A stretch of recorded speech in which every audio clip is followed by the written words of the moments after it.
행복한 안식일입니다. 네, 오늘 말씀은 성경 요한복음 5장 1절로 14절에 나오는 말씀인데 38년 된 중풍병자에 관련된 내용입니다. 저는 이 말씀을 보면서 하나님의 사랑을 많이 깨닫게 됐고요. 또 우리가 이 땅에 살면서 꼭 필요한 귀한 교훈들을 많이 배우게 됐습니다. 이 본문의 말씀에 나오는 내용을 크게 세 가지로 구분할 수 있는데, 첫 번째는 베데스다 연못과 환자들, 특별히 여기서는 인간의 헛된 소망과 부질없는 노력이 어떤 것인가를 보게 합니다. 두 번째 파트는 38년 된 중풍병자와 예수, 그리고 마지막 부분은 예수를 만난 안식일이라는 순서로 우리 말씀에서 교훈을 얻고자 합니다. 요한복음 5장 1절로 5절에 보면은 예루살렘에 베데스다라 하는 연못이 있는데, 이 전설로 이 물이 가끔 동하는데, 옐로우스톤 파크에 가면은 간헐천들이 굉장히 많죠. 또 거기 이렇게 높이 치솟는 그 물줄기를 보기 위해서 저도 상당히 오래 기다려서 1시간 몇 분 만인가 치솟는데 그걸 봤는데, 거기를 볼 때마다 베데스다 연못 생각이 나요. 이것도 이제 갑자기 물이 이렇게 움직이면 어떤 병에 걸렸든지 첫 번째 들어간 사람이 낫는다는 그런 이야기를 듣고 많은 사람들이 질병 회복의 희망을 걸고 이 곳에 찾아오는데, 베데스다라는 말은 아람어로 벳체스다, 뜻은 하우스 오브 멀시, 자비의 집. 현재도 그 파운틴 오브 더 벌진이라고 그래서 성지 순례를 하는 사람들이 이 못을 보게 되는데, 이 못의 위치가 저 파란 동그라미 된 부분이에요. 여기가 있는데 이제 이렇게 돼 있고, 좀 더 가까이 가서 보면은 못이 돼 있어요. 이 주변에 환자들이 많이 모여들어요. 여기저기. 그런데 저는 여기서 이런 교훈을 보게 됐어요. 전설적인 물의 동함, 그리고 치료의 효험에 대해서 했는데, 기왕이면 물이 움직이면 들어간 모든 사람들이 다 나으면 좋겠다, 그렇게 생각을 했는데, 올림픽 금메달이에요. 금메달. 한 사람만. 그거는 복음에 하고 조화가 안 되더라고요. 예수 믿으면 누구든지 다 구원받는다고 했으면 참 좋았는데, 예수 믿으면 믿는 사람 중에서 제일 똑똑한 한 사람만 골라서 구원받게 한다, 이 이야기하고 같아요. 그래서 사실은 이 연못의 이름이 자비의 집인데, 실상은 슬픔의 집이고 비의 집이고. 그래서 사실 이 연못에는 엄청나게 많은 사람들이 모였는데, 근데 예수님께서 이런 생각을 해봤어요. 왜 하필 38년 된 중풍병자 앞에 서셨을까? 하필. 네, 38년 된 병자는 자기 인생의 마지막 희망을 걸고 여기 왔어요. 근데 연못에 도착하는 순간부터 희망은 사라지고 절망밖에 남지 않았어요. 왜요? 그 연못 주변을 멀쩡하게 걸어다니는 환자들이 많아요. 물이 움직이면 자기는 누가 넣어줘야 되는데, 그 걸어다니는 사람들이 다 들어갈 거 아니에요. 그러니까 그래도 마지막 희망을 가지고 여기 왔는데 절망만 계속 하나 갑니다. 시간이 흘러가면 흘러갈수록 절망밖에 남지 않습니다. 아마 그 연못에 모인 사람 중에서 가장 절망에 빠진 사람이 이 병자였을 것입니다. 이 병자는 그런 생각을 하게 되겠죠. 다른 사람은 몰라도 나는 아니야. 근데 여러분, 인간의 좌절은 하나님의 기회입니다. 저는 여기서 가장 절망에 빠진 사람 앞에 서신 예수님, 여기서 우리의 희망을 발견했습니다. 때때로 우리는 몸이 아프면 가족에게도 천대를 받아요. 친구들에게도 따돌림 받아요. 우리 마을에 한 나이 많은 저보다 나이가 좀 적거나 비슷한 분이 계시는데, 이분이 호텔에서 일을 하다가 중풍에 걸려서 쓰러졌는데, 중풍에 걸려서 항상 방짝 짊어지고 사니까 아내가 좋아할 리가 없죠. 아내로부터 구박을 받는 거예요. 계속. 그래서 어느 날 방 안에 혼자 감옥에 갇힌 것처럼 살잖아요. 내가 이대로 죽는구나. 그래서 너무너무 가슴이 아파가지고 이분이 움직이기 시작했어요. 팔꿈치가 다 까지면서 계속 움직였어요. 일어났어요. 그래서 이분이 저희들이 사는 마을에 와서 농사를 짓는데, 우리 마을에서 일 가장 열심히 하는 노인, 또 일을 가장 열심히 하는 노인이 또 하나 있는데 그 사람이 접니다. 그분하고 저하고. 근데 그분은 이제 저를 만나서 그래요. 교수님, 그게 일을 열심히 하십니까? 그러면서 가끔 그래요. 근데 돈 나오는 것은 하나도 안 하시네요. 근데 이분이 살아났어요. 걸음은 약간 절름거리는데 너무너무 행복하게 일하세요. 여러분, 때때로 우리가 병에 걸렸지만은 마음만 놓지 않으면 살아날 길이 있어요. 우리가 몸이 아파가지고 제일 방해되는 게 절망이에요. 절망. 잠언 18장 14절에 사람이 마음으로 능히 그 병을 이기려니와, 이건 우리들에게 아주 기쁜 소식이에요. 도무지 희망이 없다고 좌절하는 그 순간 하나님은 우리의 가장 가까이 와 계십니다. 이 경험을 누가 했죠? 야곱이 했잖아요. 형님을 속이고 아버지를 속이고 도망가고, 그래서 가족으로부터 버림받았잖아요. 근데 야곱의 마음에 가장 큰 아픔을 준 것은 하나님도 나를 버리셨다. 아버지 속이고 형님 속이고. 그래서 반드시 발을 펴고 찰 수가 없어요. 이 맹수들의 소리가 나는 그 야심한 밤에 광야에서 혼자예요. 혼자. 새우잠을 자는데 꿈에 아버지 하나님이 나타나셨어요. 자기가 누워있는 곳에서부터 하늘까지 사다리가 연결되고 천사들이 오는, 그 사다리는 인간으로 오신 예수님이셨습니다.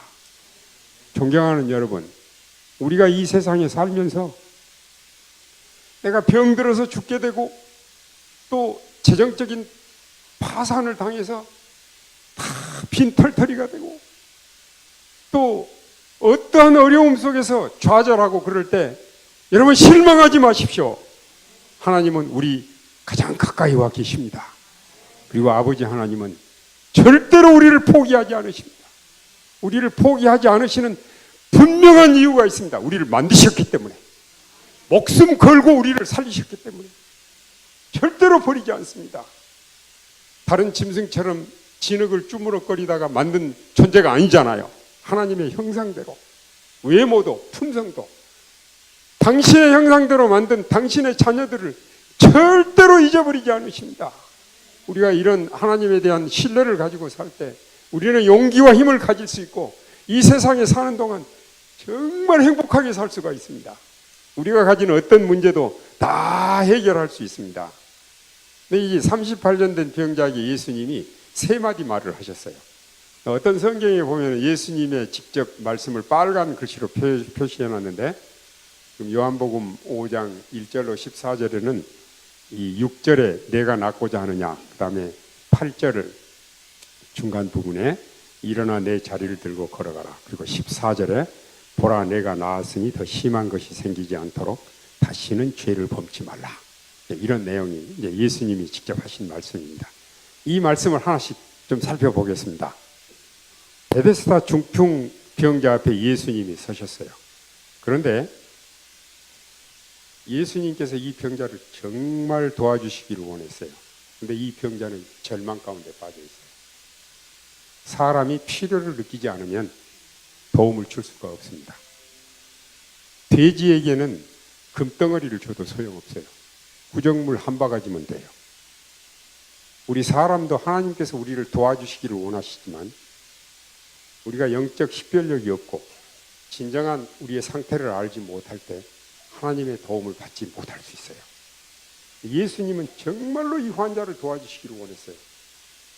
그래서 질문형으로 인간이 들을 수 있는 가장 부드러운 음성, 진실한 음성, 사랑 어린 음성으로 내가 낫고자 하느냐 말씀하셨어요.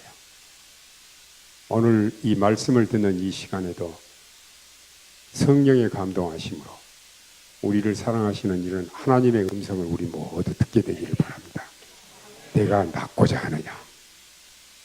이 음성을 들을 때 이 병자는 놀랍게도 자기가 처음에 이 연못을 찾아올 때의 희망이 생겨났어요. 지금 절망밖에 안 남았는데.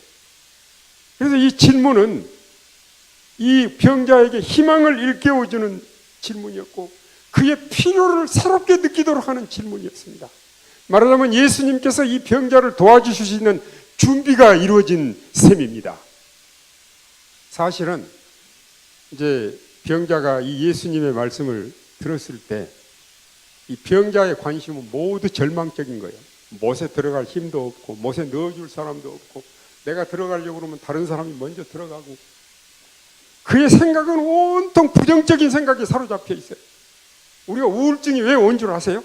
혼자라는 생각, 혼자 있고 싶고 내가 무슨 일이 있는데 혼자 해결하려고 그러면 좌절밖에 있을 수 없어요.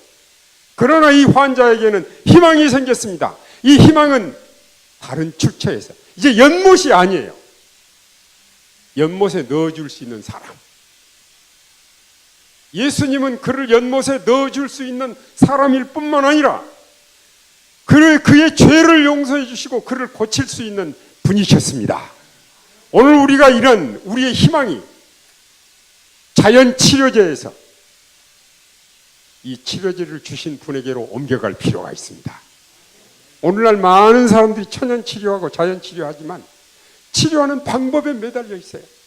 그래서 좋다고 그러면 굼벵이도 삶아먹고 뱀도 잡아먹고 안 하는 게 없어요.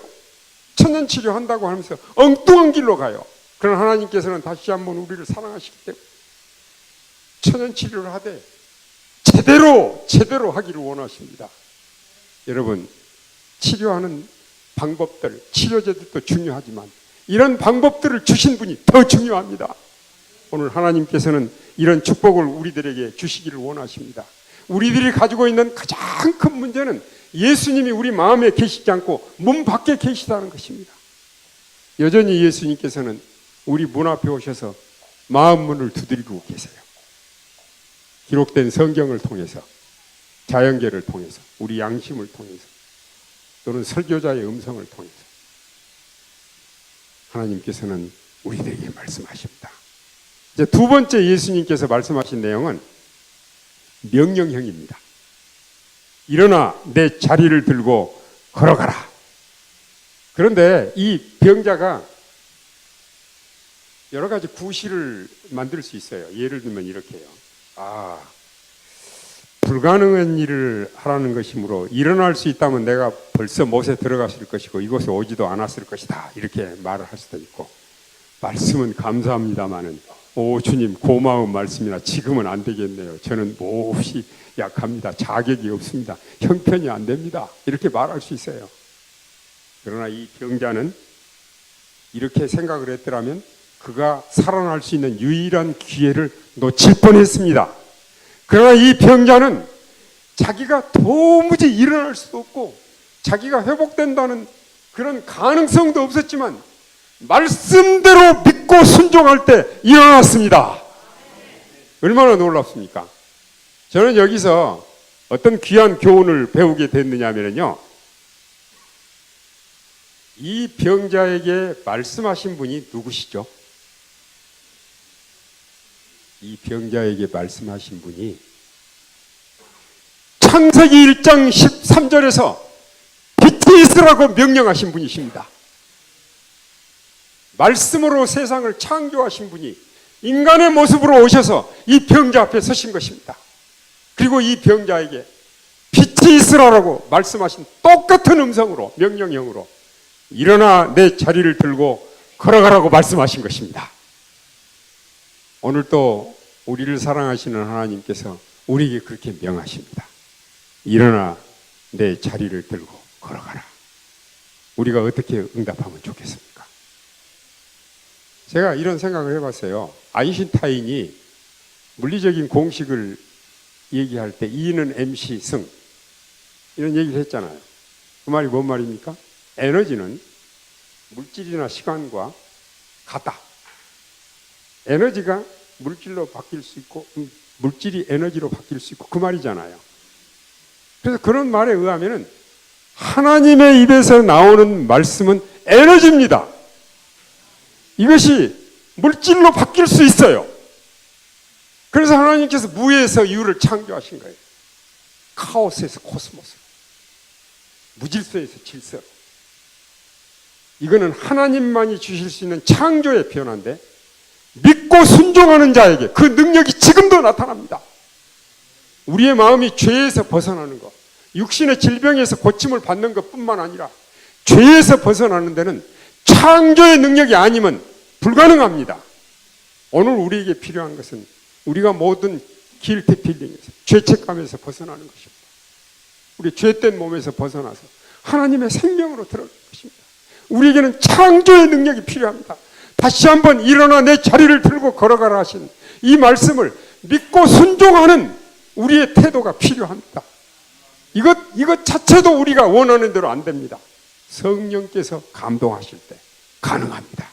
그래서 예수님께서 니고데모하고 말씀하실 때 물과 성령으로 나지 아니하면 하나님 나라를 볼 수 없다고 말씀하셨습니다. 베데스다의 기적, 이런 창조주 하나님의 말씀을 믿고 순종할 때 이런 기적이 일어나고 우리도 믿음으로 치료를 받을 수 있습니다. 이 말씀을 다 같이 읽겠습니다. 예수께서 그대에게 예수께서 그대에게 건강과 평화 가운데서 일어서라고 말씀하신다. 그대가 완쾌되었다고 느낄 때까지 기다리지 말라. 그의 말씀을 믿으라. 그리하면 그 말씀이 이루어질 것이다. 아멘. 정말 세 번째는요. 보라 내가 나았으니 더 심한 것이 생기지 않도록 다시는 죄를 범치 말라. 권고형으로 되어 있네요. 근데요. 이 병자가 예수님 말씀을 믿고 38년 동안 침상 생활을 하던 사람이 일어나서 이제 막 걸어다니고 뛰게 되고 그랬잖아요. 얼마나 기분 좋았을까요? 한번 상상을 해보세요. 기분이 좋아가지고 한참 막 재밌게 하는데 이 사람이 다른 생각이 들어왔어요. 내가 이러면 안 되지. 나를 고쳐주신 분에 대해서 고맙다고 인사를 해야 되는데 찾아보니까 안 계시는 거예요. 예수님이 이 병자를 고쳐놓고는 다른 데로 가셨어요. 그러니까 내가 명함이라도 한 장 받아놓을까? 전화번호라도 좀 적어놓을까? 물론 그때 전화도 없었고 명함도 없었지만 지금 표현을 하면 그렇습니다. 너무너무 안타까운 생각. 감사한 표현을 못했잖아요. 그러나 이 병자는 그런 안타까운 마음을 가지고 건강한 모습으로 자기 가정으로 돌아갔습니다. 그 집에서 무슨 일이 벌어졌을까요? 얼마나 가족들이 기뻐했을까요? 그래도 이 사람은 그 자기를 고쳐주신 분에 대한 고마움 표시를 못해가지고 마음이 언짢아요. 그래서 여러분 예수님을 만날 수 있는 가장 좋은 곳이 어딜까요? 교회죠. 예수님을 만날 수 있는 가장 좋은 시간이 언제일까요? 안식일. 그래서 그 다음 안식일에 예물을 준비해가지고 성전에 갔어요. 예수님을 만날 기대는 못했어요. 그분은 못 만나지만 하나님께 감사의 예물을 준비해가지고 바치려고 교회에 왔는데 안식일 날 교회에서 성당에서 여기 성전에서 예수님을 만났어요.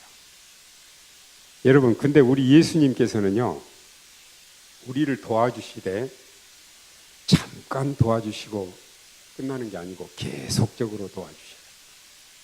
또 예수님께서는 우리에게는 펠트 니드가 있고 리얼 니드가 있어요. 표면적인 필요, 목마르고 배고프고 아프고 근데 우리의 표면적인 필요를 채워주셔요. 그렇지만 예수님께서는 내면적인 필요도 채워주세요. 이 말씀 가운데 보라 내가 병이 나았다. 병 낫게만 해주실 뿐만 아니라 재발이 안 되게 사는 것이 예수님의 또 소원이에요. 다시는 더 심한 것이 생기지 않도록 죄를 범하지 말라.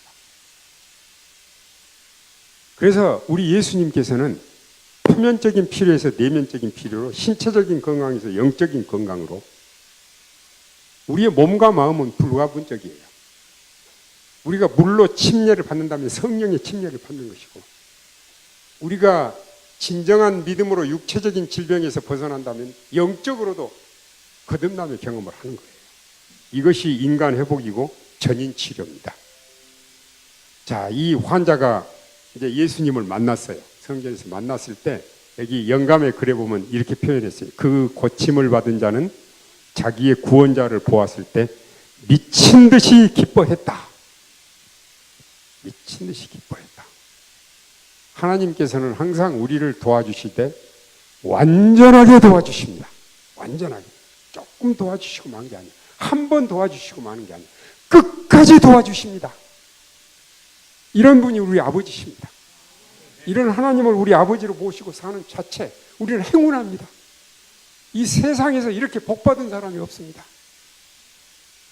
하나님께서 도와주셔서 우리가 어떠한 존재인가, 얼마나 놀라운 축복을 받은 존재인가, 우리가 얼마나 특별한 존재인가를 깨닫도록 도와주시기를 원합니다. 여러분, 정말 우리는 이 세상에 사는 동안 감사할 조건이 많습니다. 여기는 예수님께서 이 세상에 계실 때 안식일에 병자를 7번 고쳐주셨는데 그 내용이 여기 나옵니다. 그 중에 하나가 요한복음 5장에 나오는 38년 된 중풍병자 이야기죠. 근데 이제 마지막 세 번째 부분입니다. 이 병자가 예수님을 만나는 날은 안식일입니다. 예수님을 만난 안식일. 근데 자, 여러분, 이 병자가 38년 동안 안식일을 지켰는데 예수님 만나기 전에 안식일은 어떤 날이었을까요? 제가 이 생각만 하면, 제가 대학에서 우리 학생들이, 신앙을 잘 모르는 학생들이 안식일에 출석 부르니까 와가지고 안식일날 신문 뒤집어 쓰고 자든지, 요즘은 스마트폰 가지고 하든지, 설교 안 들어요. 이렇게. 어서 빨리 지나가 버렸으면. 그런 사람들한테는 안식일은 정말 지겨운 날이에요. 지겨운. 이 38년 된 중풍병자에도 그랬을 거예요. 왜냐하면 다른 날은 침상을 놓으면은 다른 사람의 도움을 받아서 그늘을 따라서 침상을 옮겨갈 수가 있는데, 안식일 날은 한번 아침에 놓으면 땡볕에 어서 해 넘어가 버렸으면 안식일처럼 지겨운 날이 없어요. 근데 여러분, 변화가 생겼어요. 예수님을 만난 안식일, 그 안식일은 자기 인생의 최고의 날이 됐습니다. 왜요? 병도 나왔죠. 죄도 용서받았죠. 현재도 보장이 되죠. 미래도 보장이 되죠. 삶을 위해서도 준비가 됐고, 미래를 위해서, 영생을 위해서도 준비가 됐고, 이게 하나님께서 우리에게 주시는 축복입니다. 기독교의 핵심은 교리나 의식이나 운동에 있지 않고 인물에 있습니다. 참된 신앙은 형식이나 의례적인 의식에 있지 않고 하나님과의 살아있는 관계에 있습니다. 우리 여기 예배 드릴 때 뭐 소응령하고 기도하고 찬미하고 특창하고 설교하고 연금하고 기도하고, 그게 뭡니까? 그게 뭡니까? 그게 의식, 형식이요, 의식이죠. 그게 필요합니다. 근데 그 의식이 뭐냐면은 하나님과의 대화입니다. 모든 순서가. 지금은 인간의 입을 통해서 하나님께서 우리에게 말씀하고 계십니다. 찬미는 우리가 하나님께 노래로 기도를 하고 있는 겁니다. 예배는 하나님과의 대화입니다. 이렇게 하나님과 살아있는 대화를 가지고 예배를 드린다면 그 예배는 우리를 정말 복되게, 이 세상에서 그런 축복된 시간이 없습니다. 하나님을 경배하는 시간만, 축복된 시간이 없어요, 우리의 삶 속에서. 자, 그런데 보십시오.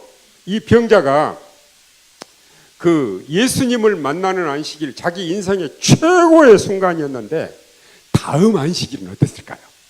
그 다음 안식일은 어땠을까요? 여러분 보세요. 그 다음 안식일은 어땠을까요? 지난 안식일보다 덜 기뻤을까요? 더 기뻤을까요? 그리고 안식일 끝나는 시간부터 다음 안식일까지 그 시간은 어땠을까요?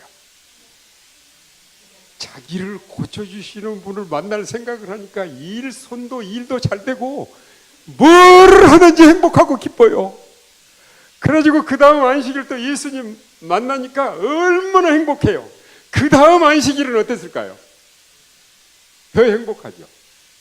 하나님께서 안식일을 주신 것은 당신의 형상으로 지음받은 당신의 자녀들이 세상에 사는 동안 행복하게 살도록, 그 행복은 이례적이 아니라 계속해서 증가되는 행복. 그럼 하늘나라는 어떤 나라일까요? 하늘나라는 하나님을 알아가는 기쁨이 영원히 증가하는 곳이 하늘나라입니다. 여기 안 가면 억울합니다. 꼭 가야 됩니다. 그리고 이 세상에서도 하나님을 아는 기쁨이 계속 증가되도록 경영하셨습니다. 그래서 아담 시대 이후로 사람들이 안식일을 잘 지켰다면 이 세상에는 단 한 사람의 회의론자나 무신론자도 일어나지 않았을 것이다.